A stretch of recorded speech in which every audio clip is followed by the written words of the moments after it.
the research he did on you was just fucking like I Oh, didn't the even want one to. I just did last week. No, this was like 2 years ago. Yeah, man. And, Sometimes I'm lazy when it comes to that. Like when I do interviews with cats, like I sometimes I know who it is, sometimes I won't. I just like going off the cuff, but it's for me it's because some people forget, man. And I know my work of my work or my body of work is not as big as a Jodeci or a Boys the Men or even a Silk. But for people to deep into that, dig into your research like that, and to know who you are outside of the group, man, it ignites it starts some shit for you, man. It starts to make you start to be like you're starting that engine back even harder than you going now. You know what I mean? So yeah, man, I love that. so all right, so you guys put out the first album in '92. Hmm. The best change in your life since that first album, and something you wish you could go back.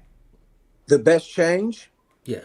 and something I wish I can go back. Okay, I tell you the one thing I think the only regret I have about my career is us leaving Gerald. Like all the other groups got dropped, and Hmm. what we didn't know is the plans that they had for us. um, at his funeral, his dad, pops came to me, he said, man, he said, shit, man, I was just talking to Gerald when we got back. He said, man, if they didn't care about the money so much, man, they could have been huge. They could have been way bigger than they were.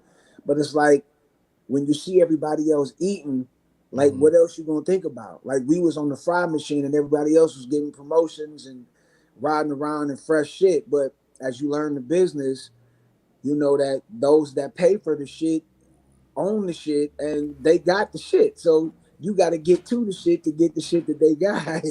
You know what I mean? But the thing that has changed is that I've become a monster of an artist. I think that's the biggest change for me. Starting off, man, I used to be so scared to be in the studio with Gerald, and I don't know why, because we'd be out at shows and doing stuff, killing, and then when we start recording with Gerald, man, if you hear anything that I did from my first album in '92 all the way up until now, anything that I do, you'll be like, who is that? Mm. But yeah, man, you'll be like, who is that? Because I'm vain, man. I'm very in love with myself. Just keeping it a buck. I'm very in love with me. And we used to do shows, and they'd be like, "Oh man, y'all had a cold ass show, man. Jay, your vocals is crazy." And I used to be like, "Yeah, I was singing too in my head," and I was like, "Yo, I'm about to get my props," and that started to cause friction in the group too. You Really? know, oh hell yeah, you know what I mean. My little brother was he was used to being the center of attention, and then when I started getting some of that middle piece of the pie, that middle piece, it started to become a problem because I was advancing and getting better and better, and he was, it was kind of like he was already at. I don't want to say he was at his apex, but he was already at the top of the game. You know what I'm saying? And you it's like having kids. A kid that's been doing something for a long time, and then here comes the kid, and you don't expect him to be able to do that, and then wow, you came home with straight A's. Oh my God, we gotta take you out. We gotta do this. We gotta do that. And the other kids like, I get straight A's every time, and you like, yeah, but he never has. So let's we're gonna take him out. You'll be all right. Yeah. It was like that, and you get pissed.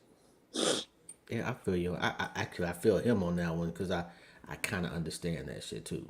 Yeah, yeah, You almost get punished for your greatness. yeah. You do, Yeah. you do. Yeah. Yeah. Um. Okay. So, when did y'all meet Gerald Levert? And matter of fact, two more questions. When did y'all meet him? And what's your just the memory that you cherish the most with him? Man, we gonna do that today, huh? I Yes. uh I met Gerald at a young age. I met Gerald when I was like 12, man. My mother, well, first, my pops and his dad were really cool. Hmm. My pops was the first person to play Sarah Smile. He broke the OJ's records. He broke the Levert record. I mean, he played so many records when he passed away. Like it was things that I didn't know that they used to record companies and radio stations used to fly people in just to hear what he was doing, how he was programming, so they could implement what he did on their stations, or they could, make sure that they got the right records to him so that they would play him, from like the early 80s to the late 90s. You had the only way to get that top record, you had to go through Cleveland and go through him. That right there one. But my mom, she worked at this record store. She worked for the government for 19 years before she passed away. Okay. She worked at this record store called Fillmore East, was later turned into Joy of Music.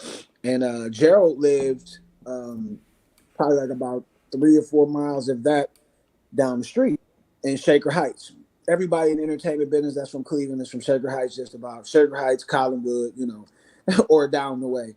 And back then, all the entertainers had to go to the black mom and pops, man. I remember having to go to, Northland Mall all the time. There was some record store out there and some other mom and pop. Was it JT's or something in Detroit? Well, anyway, no You know matter what's how. crazy? I'm sorry to cut you off. I grew up very close to Northland. Like we used Yeah, to walk there every weekend. I live man, in listen, Cleveland now, but I grew up in Detroit. And like Northland was that man, was the listen. shit right there.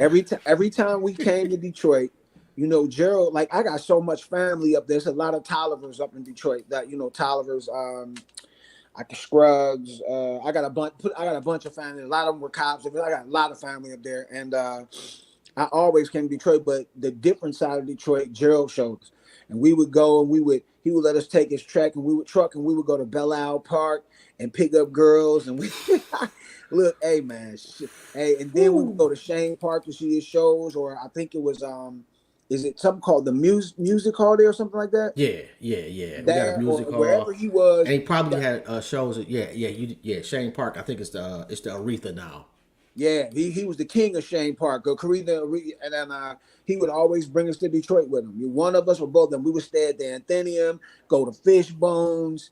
Man, I remember we used to hang out with Derek Coleman out there all the time. So you had to go to these record stores, and it was Luther Vandross, Whitney Houston, like all of them in their prime. They had to go to these black retailers because if you didn't go, then they wouldn't buy your records from the one stops or the distributors. Right. So I would see he was very cool with the owner there, and he was very cool with my mom. She worked there part time on the weekends, and she was cool with everybody. Everybody came in there, man. Curtis Blow, Skip Martin, everybody. And that's how I met Gerald. But I didn't, that's when his career really started to take off. I was like 12, so they had to make him like 16. They did all the concerts in the park. Then he did the little independent record, and then I didn't see him again. That was like 82, 83. And my next recollection was of him at a party in 86. That's when I started doing radio, and one of the DJs was a singer. And this is how he discovered us. We sang for him at this after party, and that was 86. He said, "Yo, I'm gonna hook y'all up." We didn't see him again for till like 89. Then he saw me with Johnny O. Coming out of this recording studio with me and my other little homie was dancing for Johnny O back in the day when they had Johnny O and the Sorcerer Crew. And he was like, "Yo, I got this idea for three big dudes." Got da-da-da-da-da. You didn't ask for that story yet, so that's how I met Gerald. No, And then what was nigga, the other question? I'm old, man. So no. give me the other You question. old? Have you see this, bro? It's all right though. That's all right. No, I was saying your favorite memory with him. Man, it's so many, man. It's so many memories with Gerald, man. I don't know if I could just pinpoint one. I just think my favorite memories with him were going to his shows or opening up for him on tour, and then waiting for that moment when he was on stage doing "Baby, I'm Ready," and he would do like this. He'd be standing there and they'd be going crazy. He doing this, and he would look over to the side and go, "That meant for me and Jason to come out and get some of this mic." Oh my God, man. Those are my, but just being with him, man, because it was always a good time, man. Even in the studio, when like he was very abusive in the studio. If you wasn't doing it right, because back then it costed a boatload of money. And if you was messing up, he was like, "Bitch, what the fuck you doing? Man, get the fuck out of there. You go in, you go in." I used to be like, "Oh," like nobody ever talked to me like that. I'm grown. Jason was still a teenager. I was like 20, 21. I was like, like, because I looked at him as, honestly, I really didn't even realize who I was sitting in the room with, man. I didn't realize who I was sitting in the room with all that time. I just took it for granted. This my man G. You know what I'm saying? This Gerald Levert. I didn't realize the greatness that I was around until basically it was too late, man. But yeah, man, I hate that shit. I I think a hate lot that. of us are like that, bro. It's not just you. Yeah, I hate that, man. And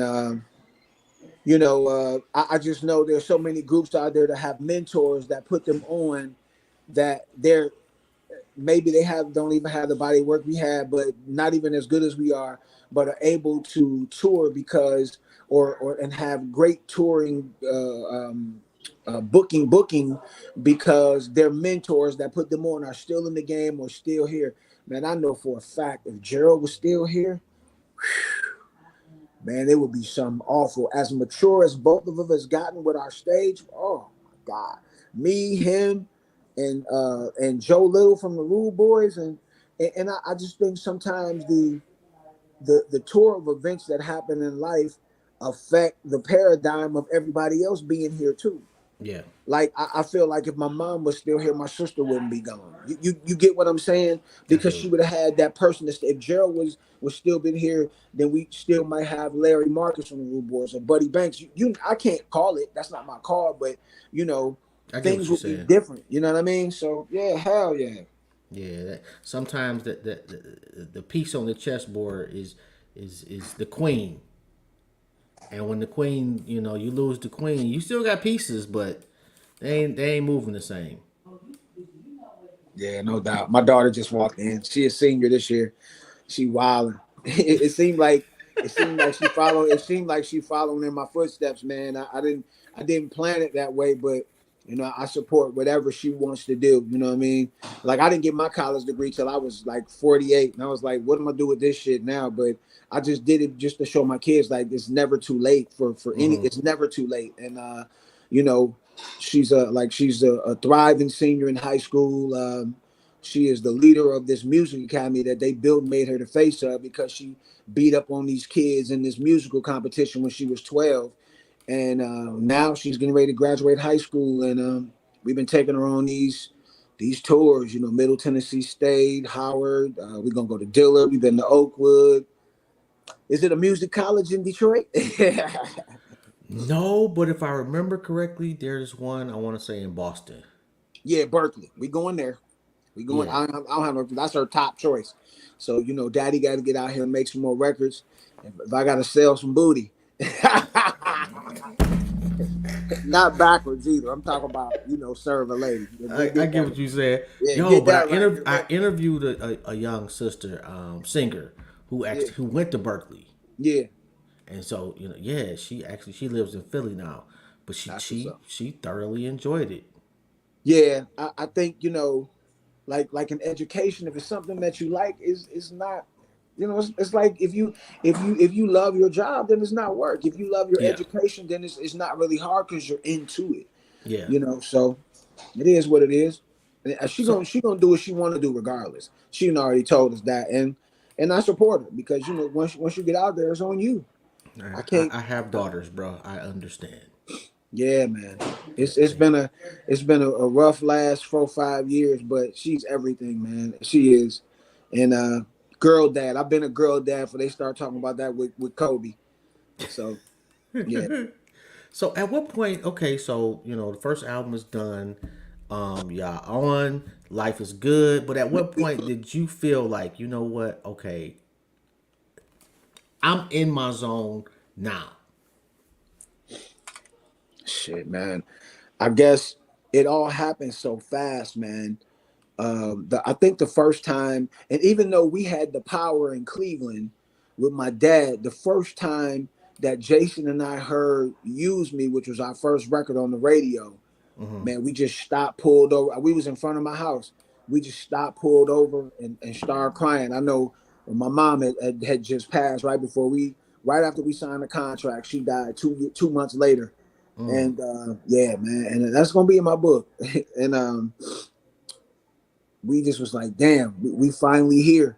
And what's crazy? His dad died 9 months after that. So yeah, man, that's when we knew we had made it, man. And at home, they was like closing down. This was in the infantile stages of the single being, that big is they did a video really fast and it was Mm-hmm. on, what's that thing in Detroit, the box or whatever it Yep. was. It was the And they was box. playing that and so along like crazy on that box in Detroit.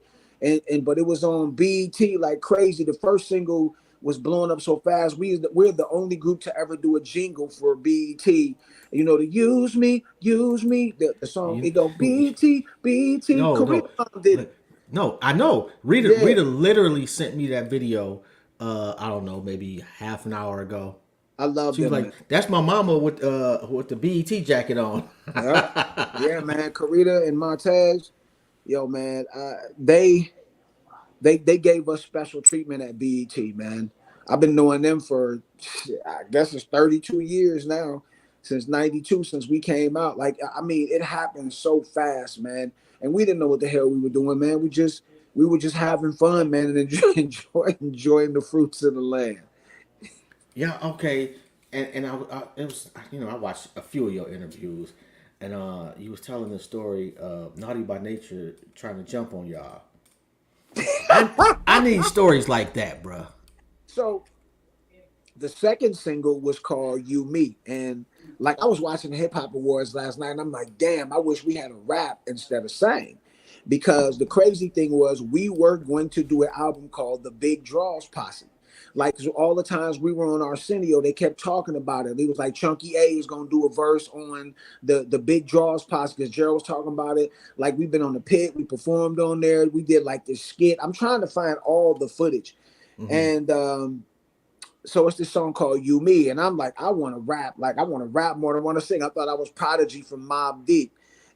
So it's a part on the song that goes, I ain't down with OPP because there's HIV and all I want it to be is just you and me. So at this time, these cats, it was so many songs because OPP was so huge, they was beating up people for saying anything about OPP that wasn't towards they tried to he was like, we beat up YZ, the real Roxanne, somebody, this person, that. So what happened was we went to New York to do the Good video. This was the third single off the album. We got 5 singles off that album. That's unheard of for a new group. Um, and we in New York, and when we get there, we go do Wendy Williams, and she like, yo, Naughty by Nature was up here calling y'all fat this, fat that. And I'm like, what, yo? Like we was like fans, like crazy. I had just parked my truck at the airport with the Naughty by Nature tape in there. That's how much I love Tretch and Naughty by Nature. And so we get there and we hear that Salt and Pepper is doing a party that night. The story good, big. Just get ready. So Jason was like, he was always like, God's trying to tell us something. We shouldn't do this. God's trying to tell us, God's saying something. I was like, man, listen, nigga, I'm about to go out and get me some millions. I'm going to go, you know what I'm saying? That's what I was on. Yeah. So the after we shot the video, we went back to the hotel, and Gerald had another group called One of the Girls. Most of them were basically underage, so they couldn't go out with us to the club. But that club that Salt and Pepper had in that movie is Sharky's or whatever it's called. That's where we went that night. And everybody that's anybody is in there. Now, Wendy Williams, we went to her show that morning. That's who hyped up everything. She Hmm. was there doing a remote, and we went on there and we was like, man, we fans of Naughty. We love y'all. Da, da, da, da. So that night I was like, yo, I'm going to the club because I know it's gonna be some blah blah blah in there, and I want some blah blah blah. We got to that club, man. First of all, the Atlantic Records sent us a car. Now, mind you, me, Jason, and my road manager all the same size. The road manager was bigger than us though. Hmm. Then me, then Jason. Then we had our background singer. He was a little dude. The first car came. We got in that mud. He pulled off. It said boom. The shocks went out, or the axle broke. Jason said, see, I think that's God. And the reason why he wanted to stay is he still was a teenager. He was messing with one of the girls from the other group, so he was about to get his shit off. And I was like, man, look, you stay here because you got in-house, dog. I'm going to go, you know what I mean? The second car came. We got in that joint. We drove not 10 feet. Boom. The shocks or the axle broke, and that one again. I'm trying to tell you, God's trying to tell us something, man. We need to stay here. I was like, man, fuck that. You stay here with God, nigga. I'm going to the club. Those are my words exactly. So He was, you know, we get to the club. It's packed. Anybody in hip hop you could think of, KRS, Kid and Play, Salt and Pepper in there, Kenny Anderson is in there. Man, everybody in there. The first person I see when we walk back and go do an interview with Wendy Williams is Vinny. I walk over to Vinny. I was like, "Yo, what's up, man?" I was like, "What's good? You know, you this right, you do this. What's up, man? Y'all, we heard y'all distance on the radio." I was like, "Man, we fans, we love y'all." I took the front on it because I'm the big brother. I took the front, and he was like, "Yo," I was like, "Man, why? Why?" He was like, "Man, yo, we took that as a diss, man." I looked at him. I said, "How could you take that as a diss?" He was like, "Man, you know, we all this is a competition, this, that, and the third." I was like, I said, "So if a comedian had said the same thing, would it be?" He said, "That's different. That's comedy. This is music." I can't even remember what he said, but he said we took that as a diss because it was like it was kind of saying like we was competing and we was blocking by saying whatever what he said. So I was like, "Man, we love y'all, man. We don't want no problems with y'all, man." So we pounded like this, right? And then later, like we started doing these interviews for this latest album. Jason told me that he gave me the Bishop look, like in Juice. He was like when he hugged me. I'm like, "Why you ain't tell me that till 30 years later, nigga?" So we walk over there, we do our little interview. I mean, man, everybody, LL is in, man, everybody is in here. So I'm excited because I'm a hip hop dude. I'm a hip hop dude. I'm so disgusted with hip hop right now, but I'm a hip hop dude. So we walk out and I see DJ Wiz, who came and plays DJ, and you know you can see Tretch from a mile away. He in there with his stuff on, his arms out, and I'm like, I go, Tretch, what's good? He's like, "Yo, man, them shit." He turned around, he was like, "Hey," real quick like that. He walks off, and all I hear is. So I ain't really paying no attention. I was like, "Well, F it." So I'm playing video games. We was arcade junkies, and road manager went outside because he had called the car, and he's like, "Yo, the car outside." And I was like, "Hold up, I'm almost finished. Come on, man, the car outside." So we start going outside, and it's this big, like 7 foot tall, muscular dude that worked with Lionel Martin and all these cats with the video sets, and he had worked on our video. And I hear Tretch coming out. He's like, "Yo," his name was Beast. Tretch was like, "Yo, man, fuck them niggas, Beast. You family, but man, yo, fuck them niggas, man." And he walked out the club, and he must have told everybody in the club that either he was coming to punk us or he was coming out there to whoop our ass. He walked out that club, and it was like 30 or 40 niggas behind him, dog. I'm like, uh-oh, my stomach said boom, boom, boom. So he walking up with the heart of a lion. "Yo, fuck y'all this, fuck y'all that." And I'm standing in front, and my road manager kept getting in front of me. I give him love for that for forever. He kept getting in front, trying to block me just in case dude was gonna swing on me or whatever. He's like, "Yo, F this, F y'all, F that." I was like, "Come on, man." I said, "Man, look, we love y'all, man. We fans, man. We don't want no beef with y'all." I said, "I mean, y'all favorite, man. I don't give up about that." He was like, "Yo," he was like, "Fuck Levert, fuck the yeah, fuck y'all. Man, I'm ready to fuck y'all niggas up right now." He said, "We fucked up YZ. We did this to so-and-so with Roxanne, and I'm getting ready to fuck y'all up." And the car came by, and it went past. And I said, "Oh, shit." I'm like, so I look at my man, and I'm like, me and him could possibly take him. But I said, because then I was impressed. I was fat, but we hooped all the time. We ran. We was doing all the time. But I was like, if we beat his ass, then we got all of New York we got to fight too coming out this club. So we kept going back and forth, and he was like, "Man, y'all niggas better get the F out of here if I go to the car and get my shit." At that time, that had to be God because the car pulled back up. We got back in and got out of there. The next day on the radio on Wendy Williams show, she was like, "Tretch ran Men at Large out of New York." But here go the crazy part. That one beef blew the Budweiser Superfest tours for us because Al Heyman was like, "Yo, they out here with guns and he doing this and doing that. It just wouldn't be safe for the guys out here." We had a show with him that Saturday, doing them in school jams with the Charlotte Hornets, and he was a smart dude. So I'm thinking either it was a put on or he was just smart because they put extra security on us in Charlotte because they couldn't cancel. So I said, "Well, I'm gonna play hard and see what happens." So I walked past him like this and looked him down like this, and he ain't say nothing. I said, okay, what is this? So then 2 years later, I saw him in Atlanta at this club that Puffy was throwing.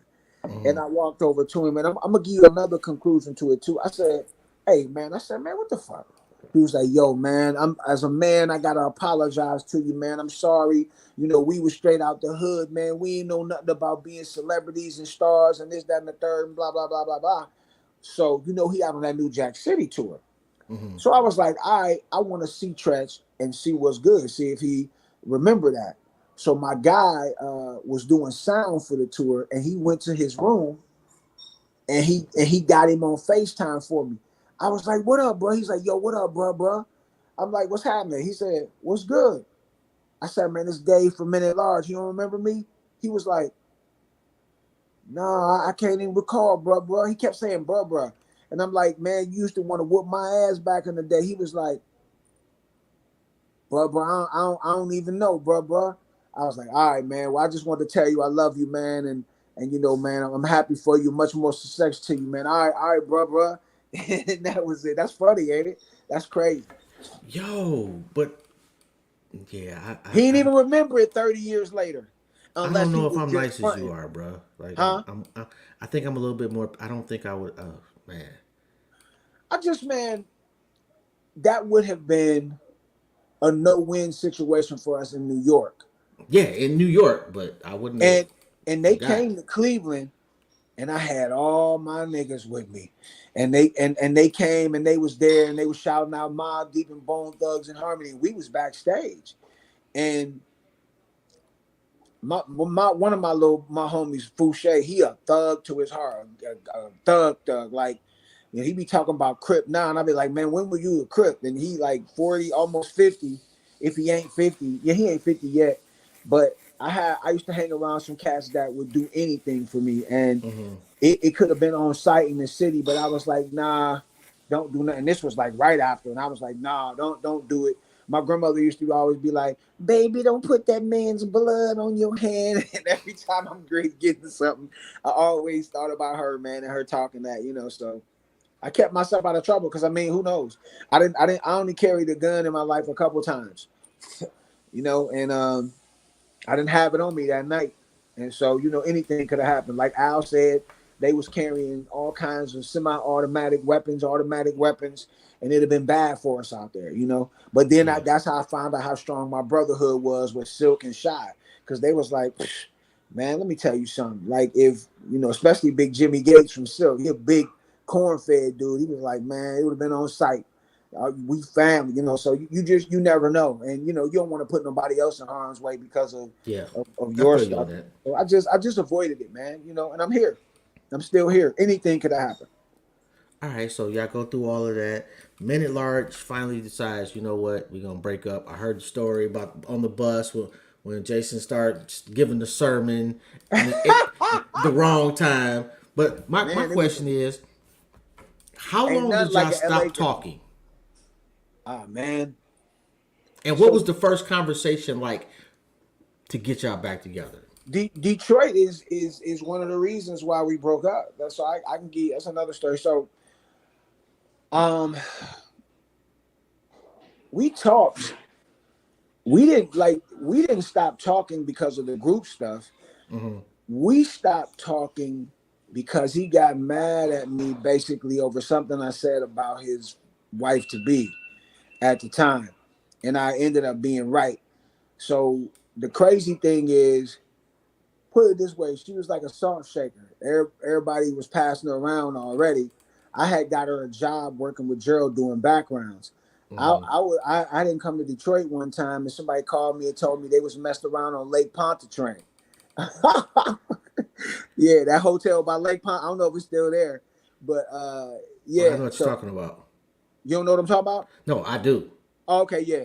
And so he called me and was like, I'm getting married. I'm like, what? This is when we stopped talking. I was like, what? Really? I said, you beat me, little bro. That's dope. I'm happy for you. And he told me who it was, and I was like, what? You want to hear my exact words? What I said? Or you want me to paraphrase? No, tell me. I said, what? I said, nigga, I can't believe you about to marry that bitch. He didn't talk to me for over 10 years. And he told her what I said. So uh, because of that, our relationship was the ties were severely separated. He wasn't allowed to communicate with me. Our kids don't have relationships, but we back. We back cool. My daughter called him Uncle Pap Schmear. That's a nickname I got for him. She called him Uncle Pap Schmear. I don't really know the relationship with his family, but when his son is online, he calls me "What up, Unc" and different stuff like that. But it is what it is. Life goes on, and the things that afflict you in your life, if they really do afflict you, you work them out or you don't. That it's just that simple. You have to put your best foot forward to work it out, and if you don't, then that's on you. But if it really bothers you and you don't resolve it or at least try to, it's gonna eat at you for the rest of your life, man. So what was it that brought y'all back together though? The pandemic. I think that there have been so many times. I was with another guy named Gemini Porter. He passed away 2 years ago. Yeah. Man, I had 24 and a half wonderful years with him. I miss him like crazy. He was so easy to work with. Didn't always do things at a national recording artist level, but he didn't know, and I got frustrated with that towards the end, but we sometimes when you operate out of thirst, sometimes you're blind to the proper ways of doing things when you operate out of thirst. I think doing he would always be like, man, let's do this, man. Me, you can go out and get the same money, and when I would pitch it, it wouldn't be any difference in the money, so I didn't feel like dealing with. To me at the time, I felt like it was a headache. Going back to that, starting all over again, having to, I don't want to say give up the lead, but having to retool everything when I already had a well-oiled system. Even though I'm going back to the original parts, that shit might not work as well as these new parts that I got in. You get what I'm saying? Yeah. And so, but during the pandemic, I was doing something called the Dave Tolliver Show, and then I started doing something called Dave Tolliver Singers Room on Clubhouse, which got pretty huge. Karita would be on there sometimes judging. And on Tuesdays and Thursdays on Instagram and Facebook, I did Tuesdays I did a talent night and an independent artist, and on Thursday I did my national artist. And one day I interviewed him. It was a tell-all, a question, a talk, and for us to just put everything on the table because we had never did that, and we decided to just do it for the people. And all people kept saying, "Well, when y'all getting back? When y'all getting back? When y'all getting back? When y'all getting back?" And this was March of 20, and we was like, fuck it, let's try it. So June of Gerald's birthday, July 13th of 21, was the first day we got back in the studio in Cleveland, and it was like nothing had ever changed. The only difference was Gerald wasn't there, and I was more prepared to do what we needed to do, and it came out like magic. And the crazy thing, how we knew it was supposed to be was he was back on that, I feel like I felt I felt Gerald's spirit in here today, and he was telling us that it was going to be okay, and that's how he talked when he going through his pastor mode. And I just feel that God is saying something, and this is putting us back together bigger than the music this time, and da da da da da. And he was like, we didn't have a title, and he was like, the day was 7/13, which was also Jay Sean's birthday, which is Jason's brother, who has written from everybody for everybody from Usher to Charlie Wilson to R. Kelly to Faith to everybody. And he said, "Hey, I don't know if you guys know, but sometimes producers send over titles to songs, and the only thing that's on here is 7/13." And I was like, "Oh shit!" I was like, "Well, I'm with you, dog.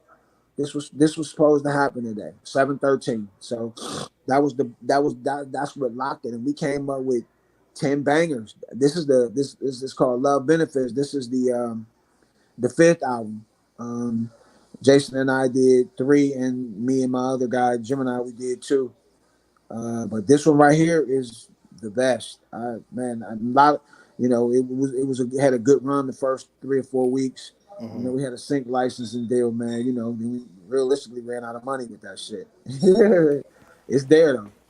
Have you ever had a real job, like just a regular old 9 to 5? Yeah. I so besides, I know you don't count radio as regular jobs, but in the midst of things, of ups and downs, man, I before I started, like, I delivered pizza. I mean, as a young boy, I delivered papers. I worked at Firestone No, Channel. I'm talking about after Men at Large. Oh yeah, so yeah, I moved to the Virgin Islands, man, for like about a year doing radio down there. I'm gonna get to it. And when I came back, shit was super slow, so I had to get a job. I got a job at Dun and Bradstreet doing collections, and I worked there for 6 months, and I was doing more turnover than anybody. They was getting ready to promote me to corporate collections, and when you do corporate collections with Dun and Bradstreet, you get a percentage of what you collect, because I was the only person in that whole wave of people they hired that was collecting money every day. And Mike Matthews, the legendary, y'all know who Mike Matthews from Detroit, called me with to do a play with Ralph Tresvant, Kenny Holiday, the heavyset ones from The Family, Thelma from Good Times, and Big Red from the Five Heartbeats. Shit, we did that play for like a year and a half. And thus I was back at it again. How was Thelma? Man, she fine as hell. I just did a play with Oh, her a few God. months ago in Nashville with Lil G from Silk, gospel artist Paul Porter. It was a play called Child Support, and it talked about how the laws were, are all fucked up for men that really want to do what they do, and how signing the birth certificate. Just the laws of child support, how they really don't favor the men. They really don't favor the kids either. If you No, trying to jail them, take it's their all about a license, bag. yeah, Yes. that's And you've it. been through that, right?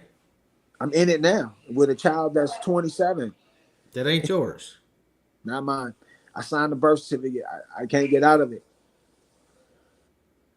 Oh, man. I pray for Yeah. you, bro. So they holding up my passport. So it's like, you know, my wife keep telling me not to go public with it, but I really do want to go public with it, and I might ignore her and like go public with it because I know it's somebody out there like a really, like if I was gonna do like a military tour, Mm. they could override that and I could go with them.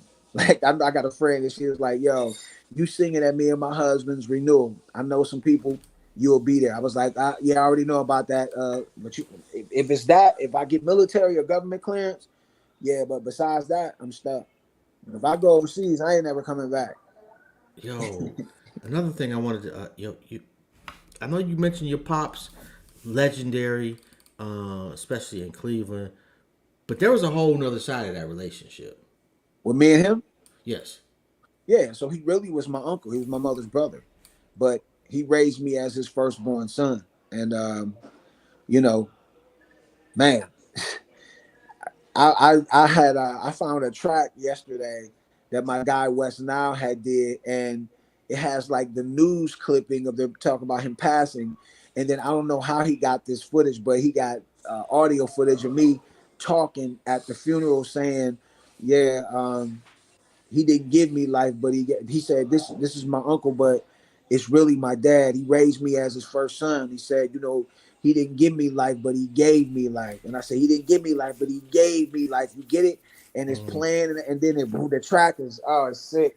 So me and my two little brothers, Dave and Oren, we gonna get ready to do something to that and put that out. Yeah, man, it was he's everything to me. And I'm man, I know it's been a year, and it hurts because he was my dad. Like, the crazy thing is, my biological father was a monster, and I had to forgive him. And so, I mean, he was fucked up, and from abuse to drug abuse to all kinds of stuff. You know what I'm saying? And now I'm in love with the guy.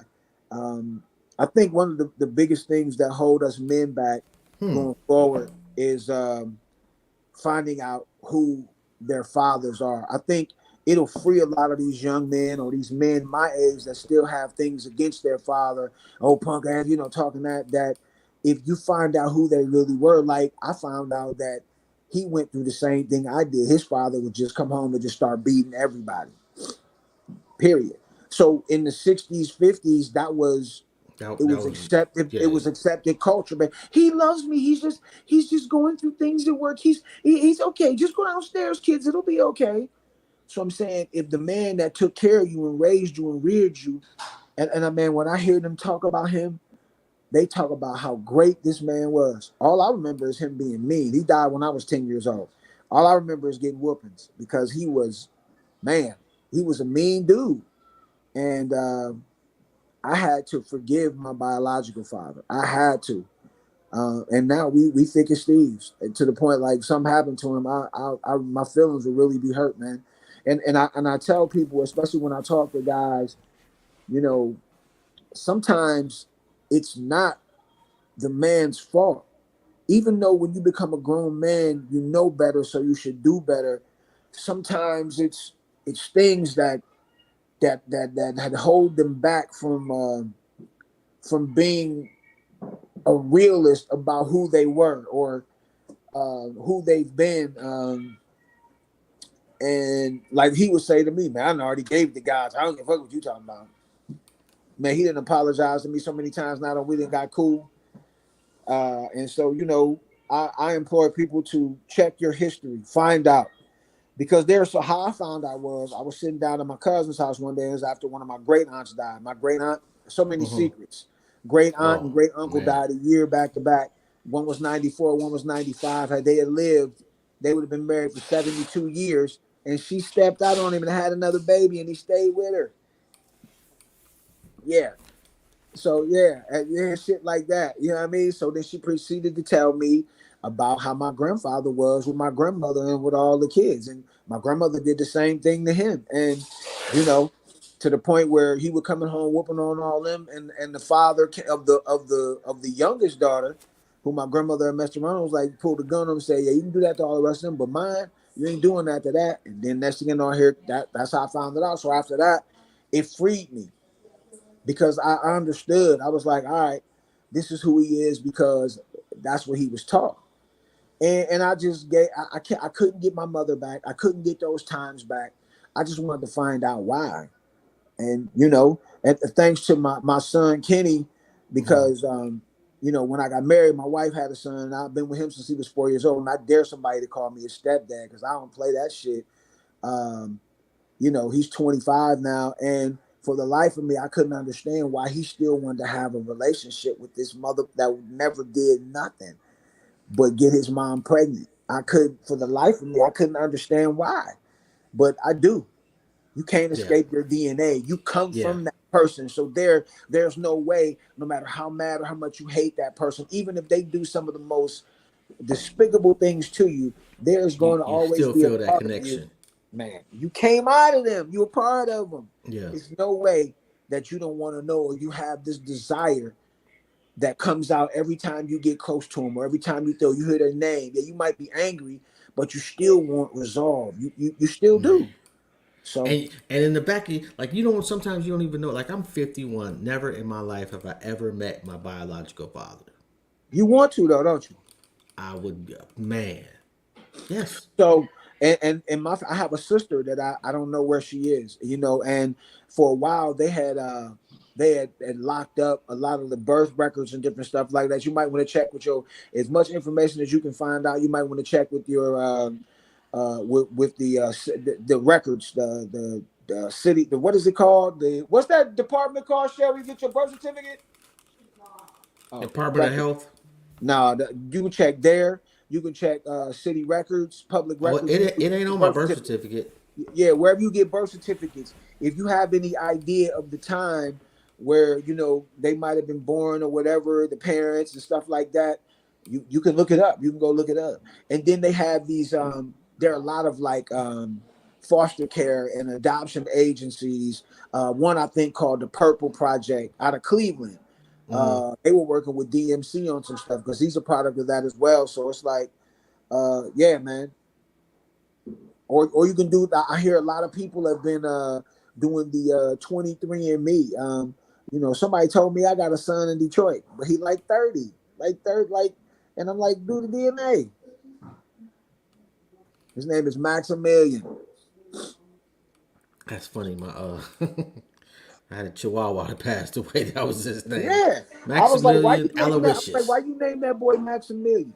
He graduated from Michigan State with honors, all kinds of stuff. Like I don't, you know, a lot of times, because of the genetics, you can have a light skin and a dark skin, and the Mm-hmm. baby come out caramel with green or gray eyes. You know what I'm saying? Like it's crazy. Just it's more than just a mother and father. But the only resemblance I saw in him was he looked like my Lynn when Lynn was a teenager. That's when I saw some younger pictures of him. That's it. But um, you know, shit, man, it is what it is. That like I'm here for it.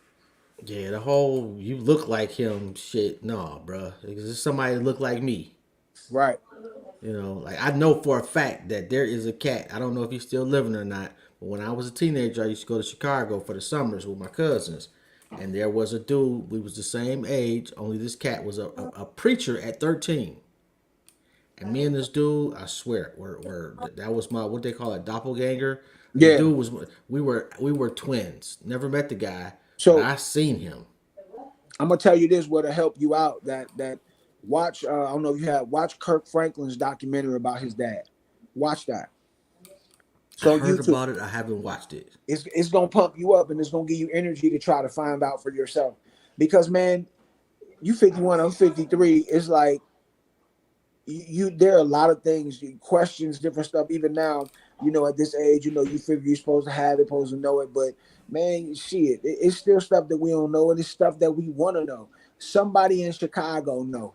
Like for me, my mom had the baby like 2 to 4 years before me, but everybody that could give me actual factual was dead. Only thing I got is speculation, and I mean, like it would be a hell of a what's the name, and like that. My family bought me that DNA kit. There was a Mm-hmm. 23andMe and one of them things, man. Mm-hmm. Like about 5 or 6 years ago, I got a bad habit of getting gifts and not even touching them, man. I don't know if it expired or not. It's sitting in the drawer, man. But I want to know though. It would be dope. The only other biological sibling I had died in 19, so it would be really dope to find out. I believe she's one of my cousins, so I don't know. Wow, yo. So, okay, totally. We ain't got but about 15 minutes left. It's But all hip good. hop, I know you're a hip hop fanatic. Oh God, Okay, outside of Mob Deep and Nas, who you Jay fucking with? Z. Like, a matter of fact, what's your problem with hip hop today?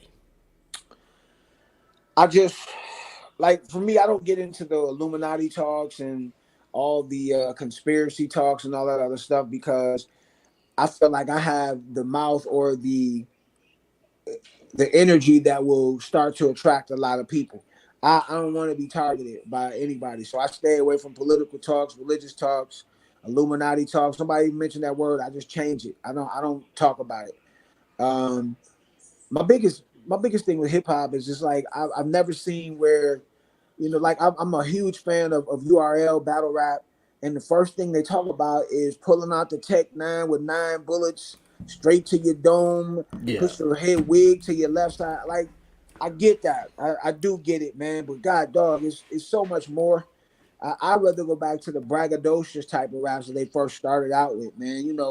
I saw somebody making a really good um conscious or not they saying now the crazy bone is because he talked about that meeting that they supposedly had to have with these people running the prisons that run the labels, and I ain't doing that. I'm just not. Hey, I'm just not doing that. So Who you fucking with battle rap wise? Cause I fucks with URL.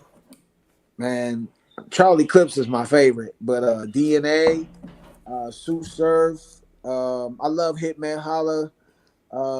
What's the little fat dude's name? He looked like Steel. He looked like Steel from Juice. Him. Oh, It's a lot of what? them, man. Oh, T Top. T Top. Yes, I love him. I like. I can't think of everybody's name off top, man. But Charlie Clips is my favorite. Yo, Period. DNA's just criminally underrated, which don't make sense I because love he's DNA. battled everybody, been doing it forever. They just don't like him because he don't be talking about killing people all the time. I applaud him for that. It's a bunch of cats, man. I like Chess. That little skinny black dude that Your like your man's just keep blacks and throwing stuff. up though. Like he can't actually finish a battle. Well, that's because he let me rap, let me rap, let me Yeah, but rap. you got to stop throwing up so you can rap, bruh.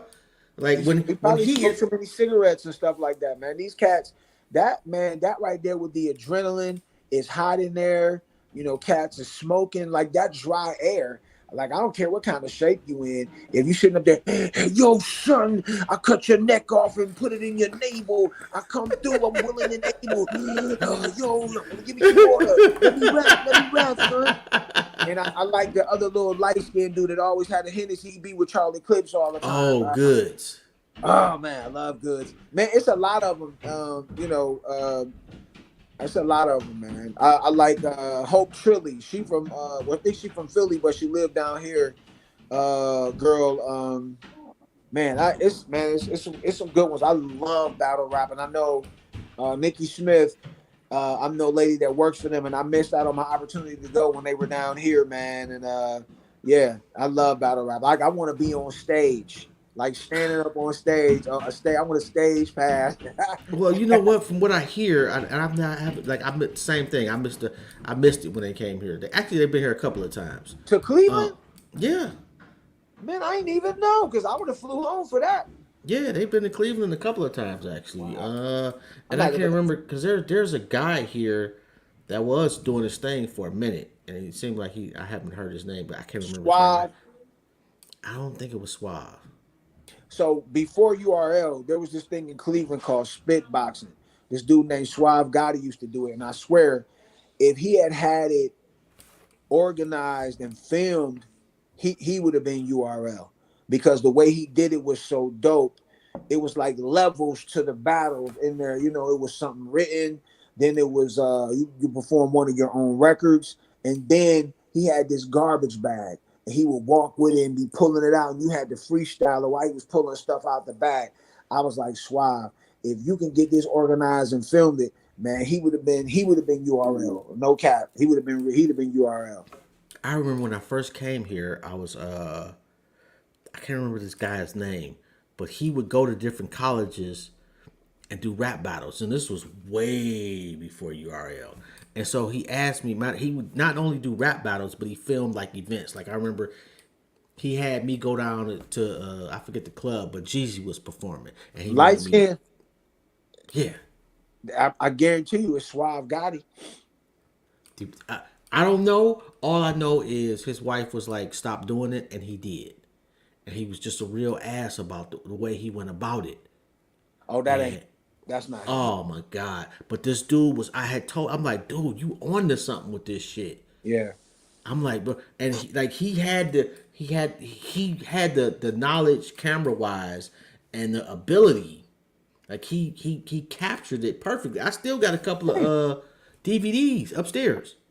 You had to send me like a little clip or call me on FaceTime and let me see who it is, because I guarantee you I should know who that is, man. Because I only person I can think that knowledge of the film and that would go to rap battles and eat dudes is Suave Gotti. I can't think of nobody else. And there was another cat here too that used to do a lot of the battles. He never got to like URL, but like before that whole it was probably when Smack was doing the DVDs, probably about that same time. Man, I love battle. I love rap. And what I get back to the question, what I don't like about rap today is I do like it. I'm very. I had an argument with Biz Markie one time about he was like, if rap don't evolve, then it won't exist. I said, but Biz, what they do, he's like, listen, and we argued for like about an hour, man. God rest his soul. And I never got a chance to tell him that he was right, because if they didn't allow rap to evolve to what it is now, it would have died. You know, like if they wouldn't allow Kirk Franklin to do what he did with gospel music, it wouldn't sell as much as it sell now. These cats wouldn't get they wouldn't get mainstream airplay and different stuff like that. Things have to evolve. We have to be open for change, and I at the same time I think if the younger cats will be open to listening to the OGs about, like I talked to Pleasure P one time, and he was very receptive of what I said to him. Yeah, OG, good looking out, thanks, Unc, like that. If they would be receptive, and I hear a lot of, talk sometimes when they say they don't know, they ain't got it, they corny, da da da da, but See, the problem with it's that hard to though tell them. is the OGs in hip hop were exactly the same way. Exactly. So Yeah, now they look like leeches. Now they look like they want something, as opposed to trying to give something. And Busta Rhymes made a very strong statement. I don't know if it was the BET Awards where they paid tribute to him on the last one. He said, if the OGs don't look like shit, we can't tell the young niggas shit. They not gonna listen. So it's a way you gotta approach them, and it's a certain way you gotta look. If you look like you fell way off, ain't nobody gonna pay attention to you, man. You know what I mean? So, it is what it is. Yeah, I have to agree with you on that one. If anybody want to reach out to you, man, they want to book you for a show. How they go about doing that? Let me say this. I want to go to Detroit, man. I have not been to Detroit in a long time. I do a lot of solo gigs. I got a new body. I just lost like 80 some pounds. Man, I'm trying to go show it off in some cities. I got solo records. I got a new record out right now. It's called Already On, the R&B remix. It's a record on there from me, Monifa, Shy, High Five, The Jets, Allure, and some other people. It's some 90s artists all on there. And it's actually, if anybody out watching that's a Grammy or NAACP voter, we are up for not the nomination, but the for consideration of Grammy nomination. So I need people to go vote. This is my fourth time getting the consideration for a Grammy. I just want to at least get the nomination one time before I get out of here. I don't got to have the award because if I Wait get a minute. So they vote to yeah, to it's three for you to ballots. have the opportunity to get voted on. The first one is to get the nomination. It's just like the presidential election. You got to run, and then you get the nomination, and then you got to actually win the race. So, well, two ballots. Yeah, I did not know that. yeah. Same thing with the NAACP. We up for that too. This will be the second time I'm up for consideration for NAACP award and for the nomination, and I'm also up for the nomination for up for consideration for the Grammy with the album with the guys. I've done it twice. Once by myself with a record called Home, once with this last album with Minute Large for a record called In My Feelings, and two times with this album Already On, the one from the year before last, and then this time this is the third one they've done. So, but if cats want to reach out, they want to book me, just hit up the men at large at gmail.com, the men at large at gmail.com, at the minute large, at Dave Minute Large. You know what I'm saying? Anything Minute Large, if you search it, it'll take you to where you need to be. Look for the social media platforms for Minute Large or for, Dave Tolliver. And I want to go to Detroit. So if your people is listening to Detroit, I want to come to Detroit. I've been telling Karita, book me a damn. Right. That's what I'm saying. Like, bro, that the Rita Montez, where y'all at? And let me tell you this too. I came home one day. Last time we did a tribute this summer, and I came home and I started watching Tubi. Man, Detroit got Tubi on lock. Murder Pain. Man, I love Murder Pain, dude. Whoo, my goodness, Murder McGraw Pain. Ave. Man, McGraw. I'm Yo, waiting on the third season. What they you waiting you on? you and me both. Although I saw a post from him yesterday, and it had the hashtag season 3 McGraw Ave.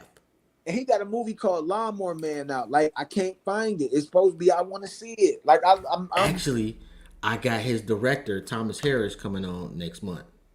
Yeah, man. Let me know so I could be on there and be like Thomas Harris. I want to be in. I want to be in some of their movies. Like I heard that Icewear. How you say his name? I swear, Icewear Vezo. Vezo. Man, damn shit. They can get and whether it's a waiter, I just wail shit. Ever with a Fago give yo, that's a Fago split, yo. We get to stomping Alpha Beta shit. Man, I love that dude. Man, then I Yeah, went man. home and my little cousins is playing it at the barbecue Labor Day. I'm like, yeah, they playing Vezo all day. Yo, man, yeah, yeah. Vezo is like, and he is talk about a work ethic. Like that dude puts out a shitload of music. I like him. Yeah, I I like him. fucks with Vezo. I fucks with Vezo It's like I pretty said, heavy. everything in rap is not horrible. It's just it's too much. My thing is, it's too much copycat shit going on. In Yeah, our day, we want to be like them, and they want to be like us. We want to be our own entity. And I said, those that come out and start doing something different. Like when I sit on panels, I tell cats, yo, we all got to drive on the same freeway, but we don't have to drive the same car. same lane I or said, be same. different, be different, like stand out like a herpes sore on a light skinned dude's face. Like if it was a bump on my lip right now, that's all y'all would be focusing on this bump right here on my mouth. Be like, this nigga got Yo, herpes. yo, you horrible for that one. But yo, New Jack Swing. Do you think that it aged well? Yeah, I think it did because it's people are coming back and revisiting it with the tracks. Every time my daughter play me something new, it's something old. I love Hitmaker because he's going back and revisiting all of the not New Jack Swing per se, but hell, I wish they would loop one of my records. Somebody called me the other day about doing So Alone. These Jamaican dudes did something with So Alone, but they never put it out. And you know, I think it did. We on this new album, Love Benefits, our very first record was Use Me, and we Mm-hmm. got Use Me 2022, and with Warren Campbell did it. Another Detroit dude, Erica Campbell from Mary Mary's husband, Baby Dub, he did it, and it sounded like Teddy Riley did it. You know what I mean? We got Mr. Talkbox on it. It's a dope record, man. So we pay homage to New Jack. So I think it did age well, and you can hear it. They out there still doing it. All right, no doubt. On that note, man, I'm gonna let you go. I know you got shit to do, man. I just want to thank you so much, man, for stopping Anytime. by. Yo, very dope conversation, bro. Next time I come home, we go out to hang out. Everything on you. Hit me up, bro. I will. You I'm gonna done, get your you done number. lost Get 80 my, get my, pounds. I can afford it. that's what's up. Get my number from Karita and let's chop it up, man, for All sure. right, I got you. Let's get some of these Detroit dates though. Oh, no doubt, bro. I got you. All right, salute, man. Thank you. All right, man. Salute, man. Have a good Yep. one. You too. Yo, y'all already know, man. This has been Jobs, and it's been another episode of Intellectually Petty Radio. Come on, man. Yo, very dope conversation, man. But then again, it's pretty much all we have around here. Who we got next week? I want to say I got 2 interviews next week. I might have a surprise interview, a part 2 interview tomorrow. I'm not 100% sure. I'll keep y'all posted. Maybe I won't. Anyway, next week is what, the 19th? And so we got Kevin Tolbert and we got Anthony Thompson, one of the stars of Love and Marriage Detroit, will be on at 5 o'clock. Kevin Tolbert is the 12th District Chairman in Michigan. Yes. All right, we got that. Matter of fact, and I want to say he works for the UAW. So that should be interesting because I got questions. Anyway, after that, we got Brandon Smith and Christina Smith, also from Love and Marriage Detroit. That's going to be one. And Nuri Muhammad will be here on the 26th at 7 o'clock. So stay tuned, man. Yo, and I got the Glasses Malone interview dropping tomorrow at 5 o'clock. Yo, you definitely want to check that one out. It will be on the YouTube channel, Intellectually Petty Radio. And it's a great conversation. On that note, man, I'm out of here. Y'all have a good one, man. Much love, and I'll see y'all next week.